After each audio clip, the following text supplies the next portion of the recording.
The checkered floor gleams under fluorescent lights that flicker like a dying heartbeat.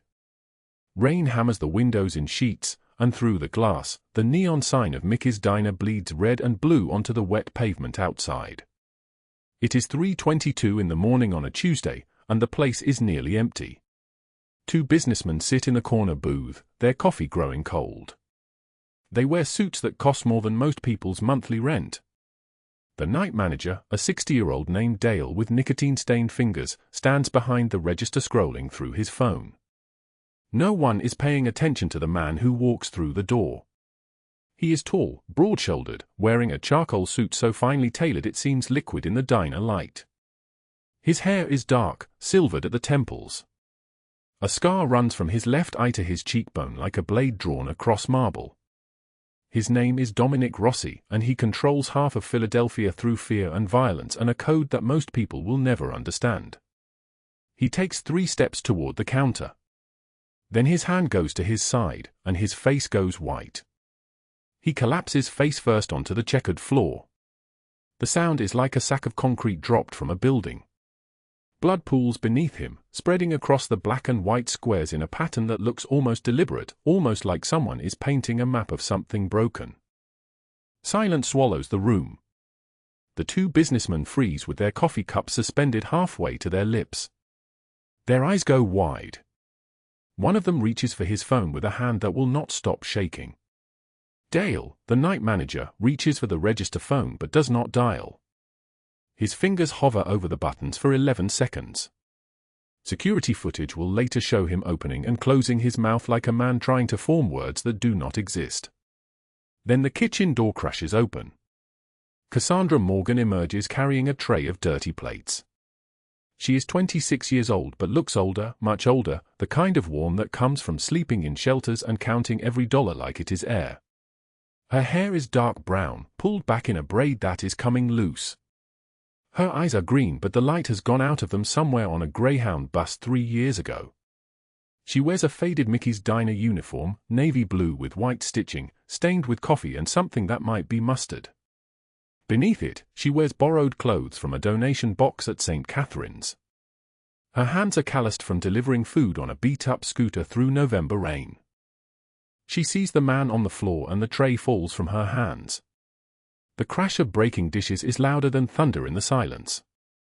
Cassandra does not hesitate. She does not calculate the risk or weigh the consequences.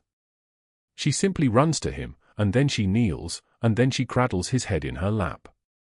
His blood soaks through her borrowed clothes. The crimson spreads across the fabric like a dark flower blooming in winter. His suit is torn at the side, and beneath it, the wound is deep and wide and pouring life onto the checkered floor of a diner where the coffee is always too bitter and the eggs are always too greasy. She does not know his name. She does not recognize the dragon tattoo curling up his neck, a tattoo that makes hardened criminals look away and men who have served federal time tremble. She does not know that he has killed 17 people with his own hands, that he sits in mahogany offices on the top floors of buildings she has never entered, that he moves through Philadelphia like a shadow with a beating heart. She only knows that he is dying, and she is the only one moving. "Stay with me," she whispers, and her voice is steady even though her hands are shaking. Her hands press napkins against the wound, and the napkins turn red almost instantly. "You're not dying on this floor. Not tonight. Do you hear me? Not tonight." His eyes are dark and unfocused, but somewhere in them, something registers. Something acknowledges her presence. The two businessmen finally move. One of them stands up, knocking over his coffee cup. The other reaches for his wallet, as if money is the answer to death spreading across a checkered floor. Dale finally dials. His voice is high and scared when he speaks. "We need an ambulance. Now." Mickey's Diner on 5th and Walnut. A man is bleeding. There is a lot of blood. Cassandra does not hear any of this. She is aware only of his breathing, which is growing shallower, and of the weight of his head in her lap, and of the fact that she is not alone anymore, not in this moment, even though she has been alone for so long that she has almost forgotten what it feels like to matter to someone. "What is your name?" she asks, and she does not know why, because maybe names do not matter when you are dying, maybe names are just words we use to feel less alone. His lips move, but no sound comes out. Blood pools between his lips. "It is okay," she says. "It is okay. The ambulance is coming. You just have to stay with me. Just stay with me." 9 minutes pass. Each one stretches like an hour. Cassandra presses the napkins harder against the wound. Fresh napkins because the first ones are soaked through, and she pulls them from the dispenser on the counter without letting go of him, pulling them one-handed while her other hand stays pressed against his wound. Her $34 in tip money falls from her apron pocket. The bills flutter down like broken feathers and land in his blood, unnoticed by everyone except her, and she sees them falling and thinks of Oliver, the 7-year-old boy waiting in the shelter 3 blocks away, and thinks of Maria, 5 years old, and thinks of the fact that those $34 were supposed to buy them food for 3 days. But the money falls, and she does not pick it up. The ambulance arrives at 3:31. Sirens wail through the streets of Philadelphia, cutting through the rain like a blade through butter. Paramedics pour into the diner, moving with the efficiency of people who have seen too much blood. They push Cassandra aside gently, and she releases him, and his head falls back onto the checkered floor, and she stands up with blood covering her borrowed clothes, and she watches them load him onto a stretcher, and she watches them disappear into the ambulance, and she listens to the sirens fade into the distance. The 2 businessmen are gone. Dale is filling out an incident report, his hand still shaking. The checkered floor is stained with blood. Some of Cassandra's $34 is still visible, soaked and worthless. She stands in the middle of the diner at 3:34 in the morning, and she realizes that she does not even know his name. She will never see him again, she thinks. He will recover in some hospital, and his world and her world will never intersect again. This moment will fade into the chaos of his life, a moment when a waitress in borrowed clothes held his head while he bled out on a checkered floor. It will mean nothing. But what she does not understand, what no one in that diner could have possibly known, is that the man she just saved had a son named Oliver. A son who disappeared 7 years ago. A son she has been raising in a shelter, believing him to be a child she rescued from a fire, not understanding that fate had placed him in her arms before he was even born, not understanding that she was already woven into his story in ways that defied explanation. Dominic Rossi will wake up in St. Mary's Hospital in intensive care. He will ask 3 questions in order. First, who brought me here? Second, what is her name? Third, where does she live? And when his men, Vinny and Gino, tell him that a waitress at Mickey's diner held his head while he bled, he will go silent in a way that terrifies them, because in 15 years of working for him, they have never seen him go silent like this. He will order them to find her. He will not understand why until days later, when a 7-year-old boy with his eyes and his dark hair will call her Mama, and Dominic Rossi will understand, in a moment that will break something and heal something simultaneously, that the invisible girl in borrowed clothes had been saving his life long before she ever held his head on a checkered floor. But that is not yet. First, we must go back. Back to 3 weeks earlier, when Cassandra Morgan was just another shadow moving through the rain, just another girl trying to survive November in a city that did not see her, a girl with $34 in her pocket and no idea that everything was about to change. 3 weeks earlier, on a morning when the city was still sleeping, Cassandra Morgan woke on a cot in the Philadelphia Women's Shelter on 9th Street at 4:47 in the morning. The shelter smelled like industrial soap and broken hopes. Around her, 40 women slept in the darkness, their breathing the only sound, and on either side of her lay 2 children who were not hers by blood but entirely hers in every way that mattered. Oliver was 7 years old, with dark hair that fell across his forehead and eyes that held too much understanding for a child. Emma was 5, small enough to fit in the curve of Cassandra's arm, and she clutched a doll made from a rolled-up sock and a button. Cassandra did not sleep anymore. Sleep was a luxury for people with somewhere safe to wake up. She sat up slowly, careful not to disturb them, and pulled the thin blanket up to their chins. The donated clothes she had smoothed for them last night lay folded at the foot of the cot, 3 sizes too big, held together with safety pins and prayer. She had learned to work miracles with safety pins. At 4:52, she braided Emma's hair with practiced fingers, her hands moving in the dark with muscle memory built from 8 months of mornings exactly like this one. The shelter director, Miss Patricia, had explained the situation one afternoon while Cassandra was mopping the common room. Oliver and Emma had been found in a burning apartment building on Walnut Street. No one came to claim them. Their mother never appeared. The system wanted to separate them, place them in different foster homes because that was the protocol, that was the rule, that was how these things were done. Cassandra had refused. She had worked 3 extra shifts that week, filled out 12 pages of paperwork, and convinced Miss Patricia that 2 children needed to stay together, needed to know that someone was choosing them every single morning. The state had allowed her to keep them provisionally, temporarily, permanently as long as she did not fail. Failure was not an option she could afford. She dressed Oliver in green pants with a rip along the knee and a sweater that hung past his wrists. He stood still while she adjusted everything, his face calm, and she wondered, not for the first time, what he had seen in that fire that had made him so quiet. By 5:15, they were walking down 9th Street in the pre-dawn darkness. She held Emma's small hand in hers and Oliver walked beside her, keeping pace without being told. The city was grey and cold, November air cutting through her donated jacket like a blade through silk. She had no umbrella. Umbrellas cost money, and money was a vocabulary she no longer spoke fluently. There was a photograph, worn at the corners, that she kept in her pocket wrapped in plastic. In the photograph, she stood in front of a small house in northeast Philadelphia, and she was smiling, and the house was not yet ash.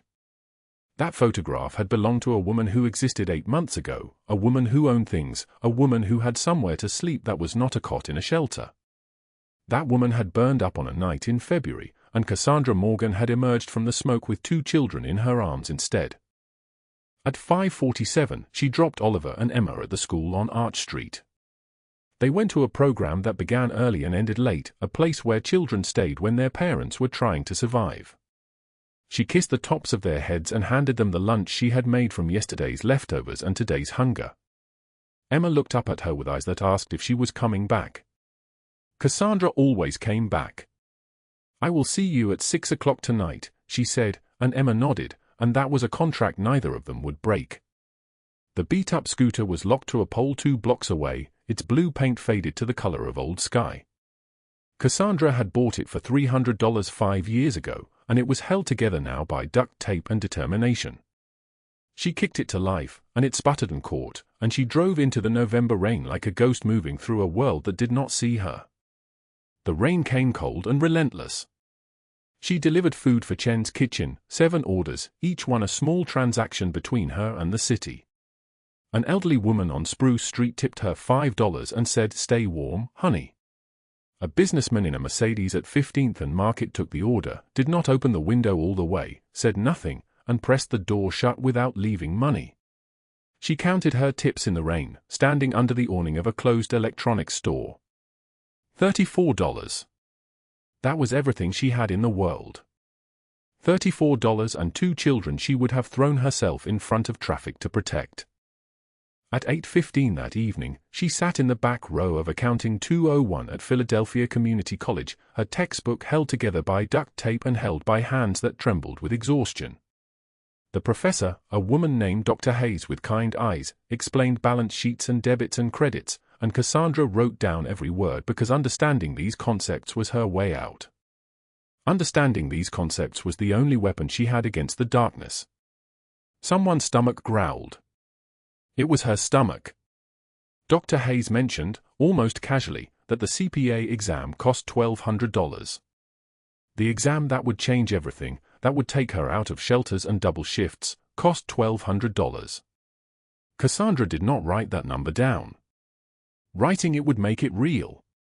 By 10:45 that night, she was standing in the parking lot of Henderson's Diner in her uniform, white shirt, black pants, an apron that had been washed so many times it felt like tissue paper. The neon sign hummed and flickered. Rain pooled in the asphalt cracks. She stood for a moment in the cold before going inside, a moment that belonged only to her, a moment where she could breathe before becoming invisible again. The diner was mostly empty. A couple in the corner booth, both looking at their phones instead of each other. An old man at the counter nursing black coffee.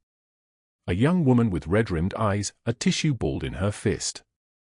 These were the people who came to Henderson's diner at nearly 11 o'clock on a November night, the lonely, the desperate, the ones who had nowhere else to go. Robert Hargrove was behind the counter, and he looked up when she clocked in. He was 42 years old, with a coffee-stained tie and a smile that did not reach his eyes. The smile that said he owned her, that her gratitude for the job was a payment she owed him in other currencies besides money. He watched her tie her apron, and his gaze moved across her body like a stain. "You're late," he said. It was 10:55. Her shift started at 11. "No, I'm not," she said, a voice barely a whisper, and she felt the familiar tightening in her chest that came whenever he spoke to her, that feeling of standing at the edge of something dangerous. "I say you're late," he said, and he reached out and adjusted her apron strap, his fingers brushing her shoulder, lingering. "We need to talk about your tips from yesterday." She had earned $92 in tips yesterday. She had claimed $80. She knew this because she had counted and recounted, verifying that her memory was not deceiving her. Robert had taken $12 from table 6, $14 from table 7, and $9 from table 9. She had watched him do it. Everyone had watched him do it. No one had said anything, because everyone was grateful they had a job.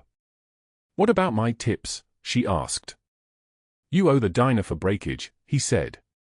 "That coffee pot you dropped last week. And the plate. We're even now, you and me." Understood. She understood. She understood perfectly.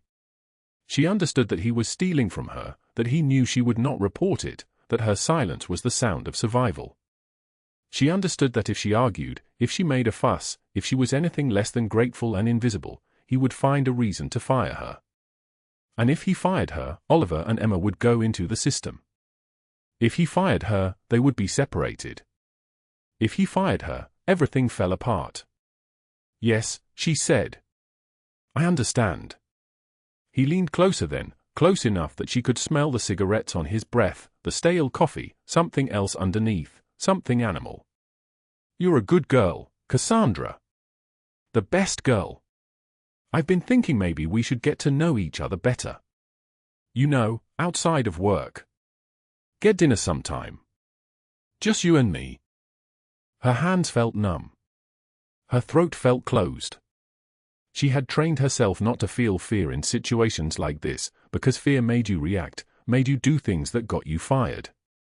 "I don't think so," she said quietly, and she turned away, and she heard him laugh behind her, a sound like a gun being cocked. "Not now," he said. "But you will. You will." By 11:23, she was serving the couple in the corner booth. By midnight, she was refilling the old man's coffee without asking, the way he liked it. By 1 in the morning, the red-rimmed woman left, having paid for nothing, and Cassandra did not tell Robert because that woman had been sad in a way that looked familiar. The hours passed like they always did. Cold. Long, endless. At 2:58 in the morning, she was wiping down the checkered floor, her hands moving in the pattern she had established 1,000 times. Black and white squares, like a chessboard where all the pieces had already fallen, like a pattern that repeated forever. Her back ached. Her feet ached. Her eyes felt like they were made of sand. She had been awake for 22 hours. She had another 6 before she could sleep. Robert was in his office, counting money. She could hear the soft rustle of bills, the small click of his calculator. The diner was empty except for the two of them and the fluorescent lights that buzzed like angry insects.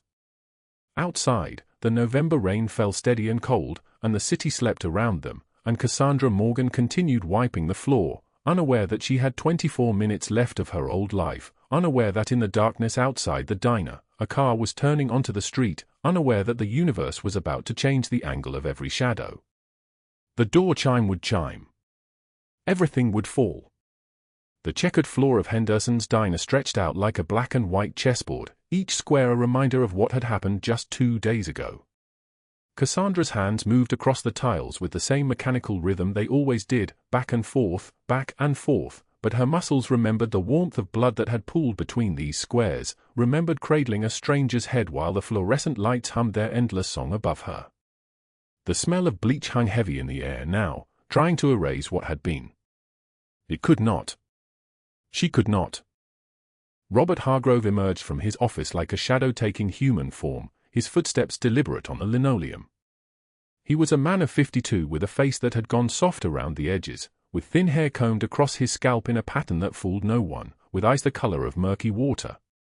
His shirt was unbuttoned at the collar, revealing a triangle of pale chest covered in dark hair like mold spreading across old bread. When he smiled, it was not a smile. It was the baring of teeth. "That man you helped," he said, approaching the coffee station where Cassandra was refilling the brewing pot. "That situation. You made me look bad, you understand that? You made my establishment look like a place where anything can happen. A place without control." Cassandra did not turn around. She knew what was coming. Fear had become the rhythm of her days, as familiar as her own heartbeat. "The dishes that broke during the commotion," Robert continued, his voice dropping to that particular register he used when he wanted something from her. "The disturbance to our customers. The liability. These things cost money. My money. And I think you should understand the consequences of creating those costs."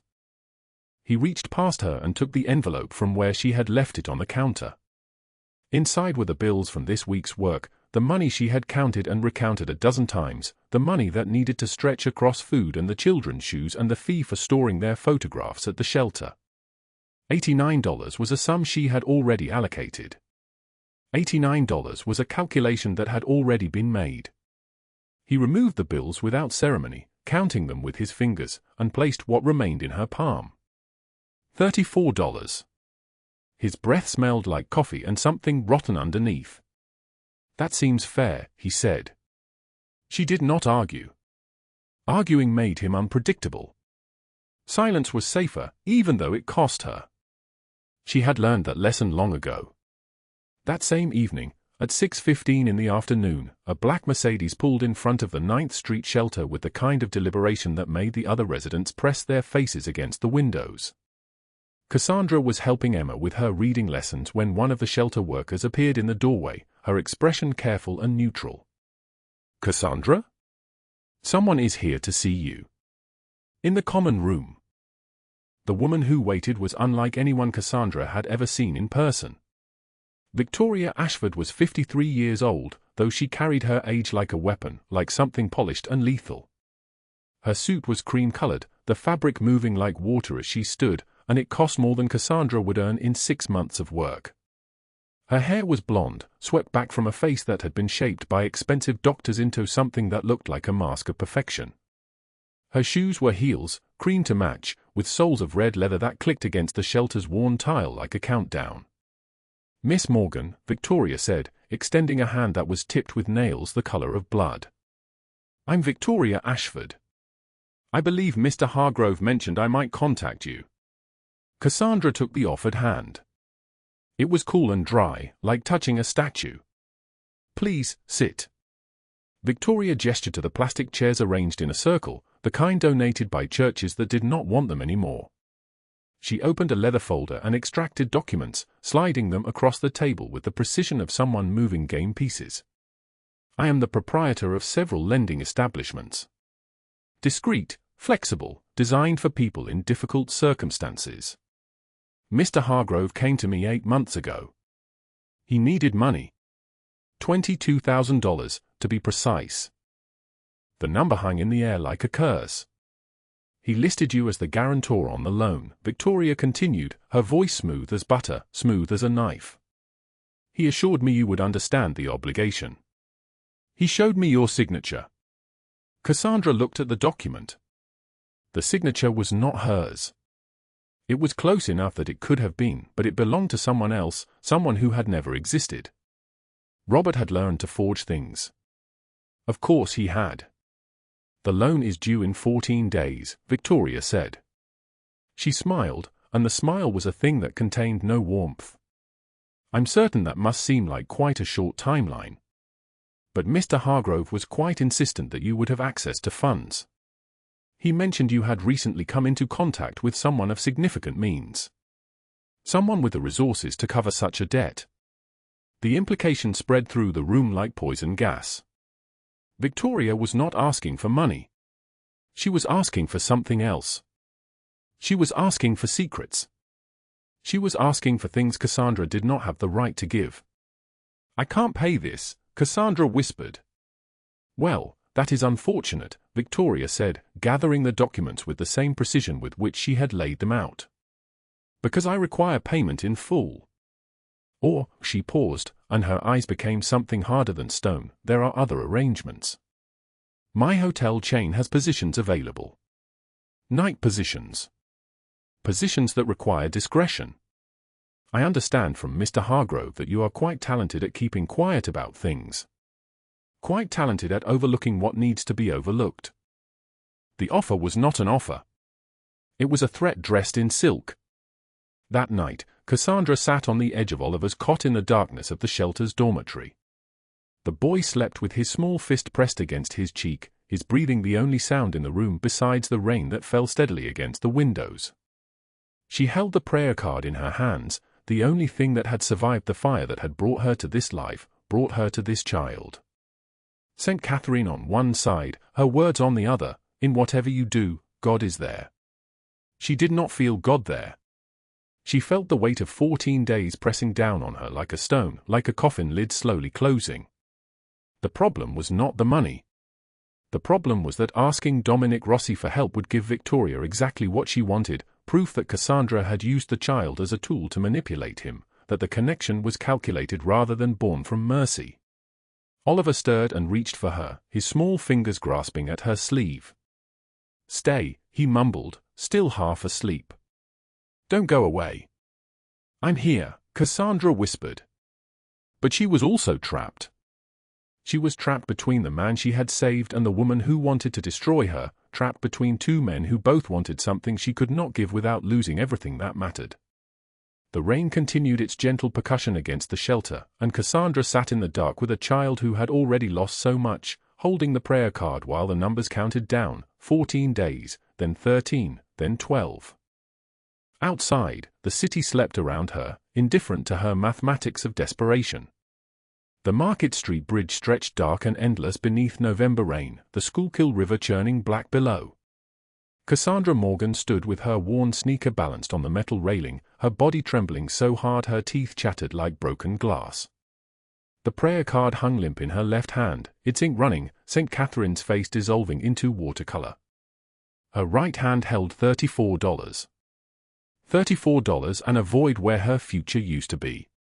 For days until Victoria's deadline. For days until the federal agents came for her, until the children were split between agencies and institutions, until Oliver learned that the woman who promised to stay had failed him. The water below moved in slow, dark circles. It looked like peace. It looked like the only honest thing left in Philadelphia. She thought of Oliver sleeping in the shelter, his small fist curled against his cheek. She thought of Emma, still drawing pictures on stolen paper, her colors becoming darker. She thought of the fire that had taken everything before, or it could take her too. The city would keep spinning. Dominic would raise Oliver. The children would survive. And Cassandra Morgan, who had never mattered to anyone but two orphans and a dying man, would finally disappear completely. Her phone buzzed in her pocket. Text message from the shelter director's number, but the words belonged to Oliver. Emma had helped him type with her small finger, "Mama, where are you? I had a bad dream. I need you." 3 words split the sky open. I need you. Someone needed her. Someone saw her. Not as an invisible girl in borrowed clothes, not as a liability or a tool or a debt, but as Mama. As the person who meant the difference between dreams and nightmares, between fear and safety. Cassandra stepped down from the railing, her legs folding, and sank to the wet pavement. Rain mixed with tears until she couldn't tell which was which. She pulled her phone close and typed back, "I'm coming home." She didn't know that Vinnie Caruso sat in a black SUV 50 feet away, that he had followed her from the shelter to the bridge, that his phone was already ringing with Dominic Ross's name. She didn't know that her moment of grace, the moment she chose life instead of escape, had been witnessed. She didn't know that what came next would move like lightning and thunder combined. At that same hour, while Cassandra was still crying on wet concrete, Victoria Ashford stood in the marble lobby of her flagship hotel, the Ashford Crown on Rittenhouse Square. She wore ice blue Chanel that cost more than Cassandra's entire year of wages. She wore diamonds at her throat. She wore the absolute certainty of someone who had spent 37 years never facing consequences for anything. Around her, Philadelphia's wealthy circled like well-groomed sharks drinking afternoon tea. Victoria's voice was deliberately loud, each word crisp as breaking glass. "Miss Morgan, I've been so patient with you. So understanding of your circumstances. But I'm afraid 14 days have now become just 4, and I have yet to see a single dollar of the $22,000 you owe me." Cassandra stood before her in a donated coat with a rip in the seam, her hands shaking so badly she couldn't make them still. "I never borrowed that money. I never signed anything. Your signature is on file." Victoria produced a document, the handwriting vicious and clearly forged, the kind of forgery that took 5 minutes and absolute confidence. "Perhaps you forgot? Emotional distress, I'm sure. The fire, the children, the poverty, it takes a toll on the mind." Victoria's smile was a weapon wrapped in courtesy. "Or perhaps you're calling me a liar?" In front of all these witnesses. The society women twittered. Cassandra felt her world tilting into void. "Of course," Victoria continued, "if you'd prefer to avoid jail time, I have a solution. My hotels always need housekeeping staff. I'm prepared to offer you employment. $50 per shift. That's 440 shifts to clear your debt. With no days off, just a year of your life. Such a bargain, really." "I won't do it." Cassandra's voice was barely audible. "And you know." The hotel's gold-trimmed doors swung open. They swung with the kind of silence that happens just before catastrophe. Dominic Rossi entered first, his shoulders broad enough to eclipse the light. Behind him came Vinny, then Gino, then 8 more men in tailored black suits that cost more than everything Cassandra owned combined. The lobby didn't just go quiet, it seemed to hold its breath, as if the very air recognized something it had learned to fear. Dominic walked across the marble floor. His footsteps were the only sound, measured, unhurried, each one a death knell. He stopped directly in front of Victoria, and his voice emerged low and solid like an oath. "You will tear up those documents. You will apologize to Miss Morgan. You will leave Philadelphia by sunset, or the next conversation we have will be conducted in a federal courthouse." Victoria's composure fractured. "This is a private business matter. You forged her signature." Dominic's voice didn't rise. "It didn't need to. You created a phantom debt. You threatened someone I love because you believed she was helpless." His eyes moved to Oliver, who stood at Dominic's side, small and safe in the shelter director's care. "You threatened my son." The lobby spun. Every person there, Victoria's friends, the hotel staff, the security guards, understood simultaneously that they were watching a world collapse. "Call the federal investigators," Dominic said quietly to Gino. "Every financial record. Every shell corporation. Every bribe. Everything." Then he looked at Victoria one more time. "Your empire ends today. Not tomorrow. Today." By 3:47 in the afternoon, FBI agents descended on the Ashford Crown like hawks. The IRS followed with 15 years of documentation, tax fraud, money laundering, bribes to city officials, shell corporations nested inside other shell corporations. Victoria was arrested in her own lobby at the exact moment her society friends were ordering their 3rd round of tea. Cameras flashed. She screamed Dominic's name as federal agents cuffed her wrists, her ice blue Chanel catching the light one final time before she vanished into a vehicle that would transport her to a holding cell. 40-year federal sentence. No parole. No mercy. No appeal that would matter. But Dominic wasn't finished. He had learned long ago that punishment required patience and precision. Every property Victoria owned was seized. Her bank accounts frozen. Her assets liquidated. Every charity board removed her name. Every society organization expelled her. Within 36 hours, Victoria Ashford had transformed from Philadelphia aristocracy into a cautionary tale, her name whispered with the same tone people used when discussing diseases. That same night, Robert Hargrove made his final mistake. He found Cassandra alone in the diner storage room at 11:34 p.m., surrounded by boxes of napkins and the smell of industrial cleaner. His breath reeked of whiskey. His hands were already reaching for her, already making fists. "You think you've won?" His voice was a slur. "You think some gangster boyfriend is gonna protect you forever?"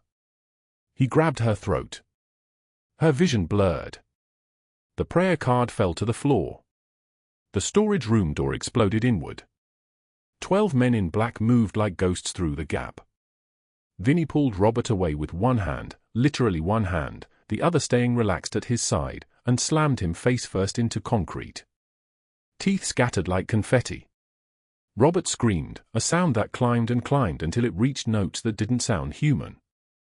Dominic entered last, stepping over broken glass, and knelt beside Robert. "You stole her wages," Dominic said quietly. "You touched her without consent. You threatened her with violence. Those are 3 separate violations of a code that has protected this city for 40 years.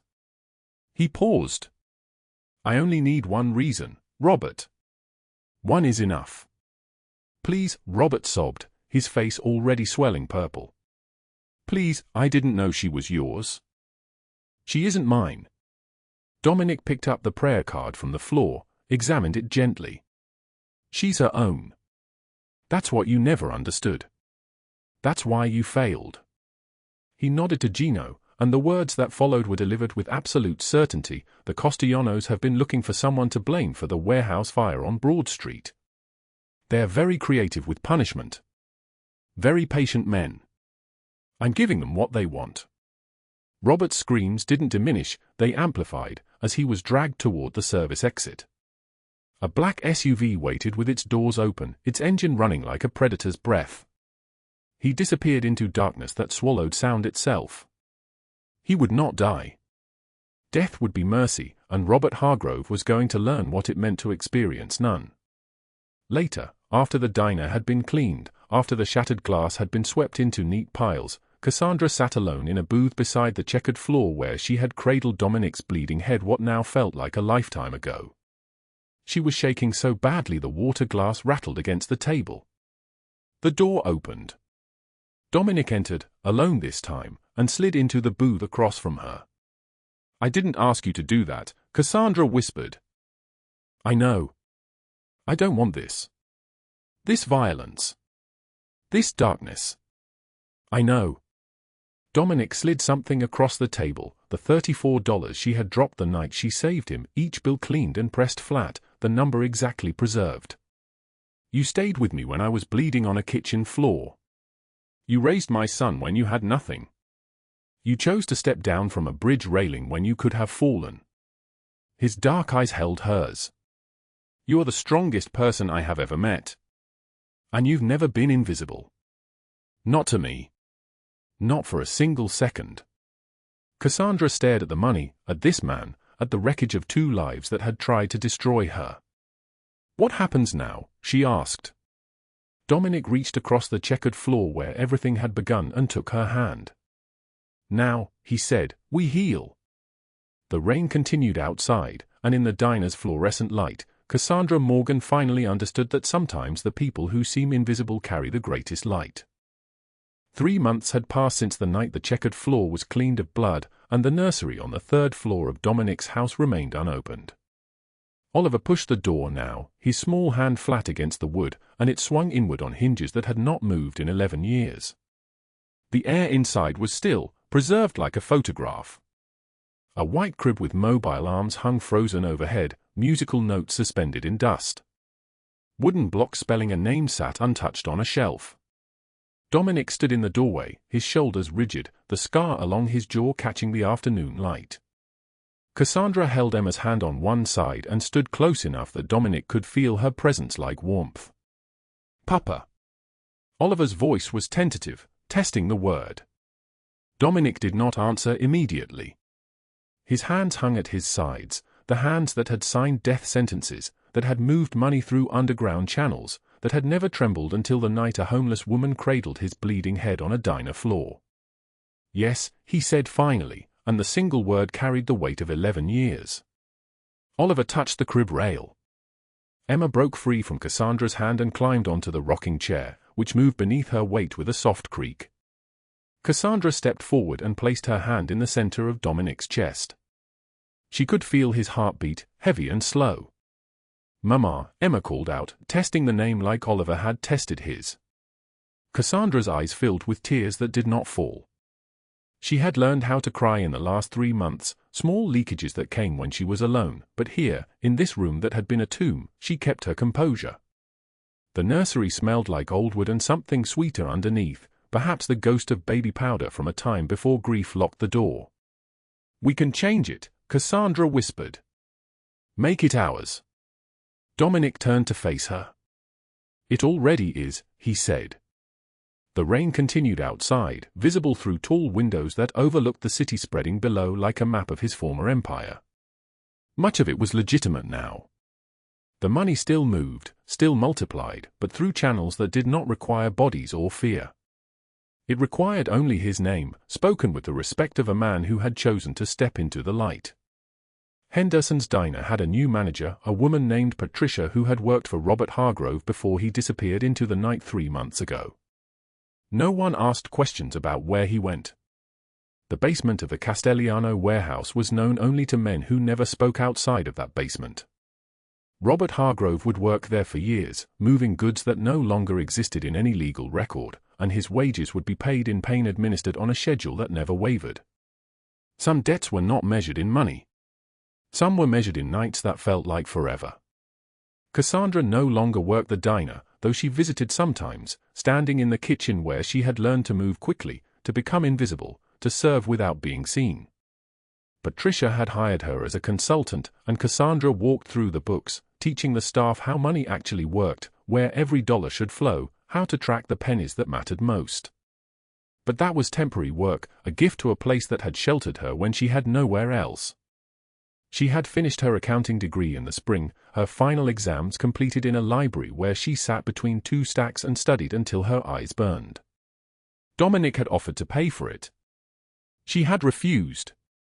Instead, he had given her a loan of exactly $1,200, the cost of the exam, with a simple contract that said she could repay him in kindness to Oliver, in teaching Emma to read, in staying when leaving became easier.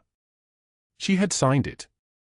When she received her license as a certified public accountant, she had framed the exam results and hung it in her new office. The office was small, located in northeast Philadelphia in a building that smelled like fresh paint and possibility.